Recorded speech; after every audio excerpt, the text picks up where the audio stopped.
Assalamualaikum warahmatullahi wabarakatuh. Perkenalkan, nama saya Muhammad Andi Arif, mahasiswa Fakultas Hukum Universitas Surya Kencana Cianjur semester 3 non reguler.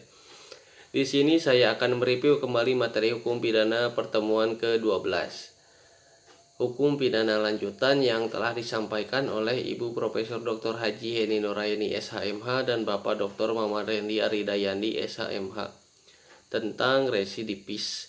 Residivis kejahatan-kejahatan tertentu yang termasuk kelompok jenis hanya diatur dalam 3 pasal yang diatur dalam pasal 486, pasal 487, dan pasal 488 KUHP. Adapun syarat-syaratnya adalah: 1. Kejahatan yang diulangi harus termasuk dalam satu kelompok jenis dengan kejahatan yang pertama atau terdahulu.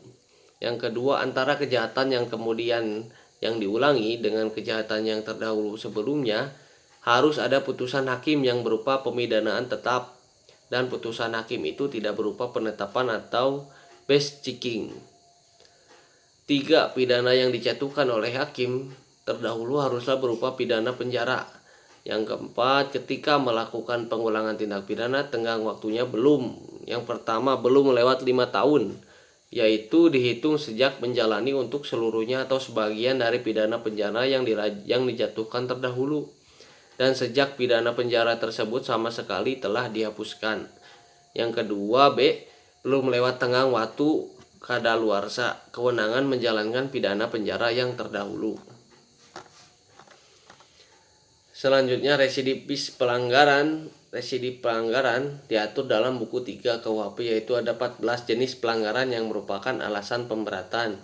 Yang pertama, pasal 489, 492, 495, 501, 512, 516, 517, 530, 536, 540, 541, 544, 545, 549. Yang ke-14, 549.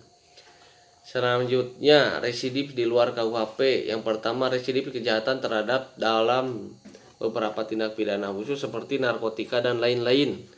Untuk pengulangan, yaitu umumnya mendapat pemberatan apabila: yang pertama, A. Sanksi pidananya berupa pidana penjara, maka pemberatannya ditambah sepertiganya.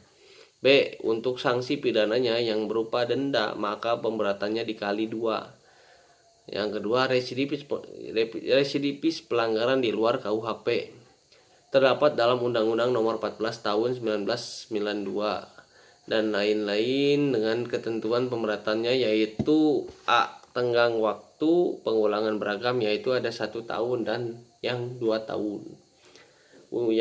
B. Untuk pemberatannya ada yang ditambah separuh sepertiganya dan ada yang dilipat gandakan menjadi 2.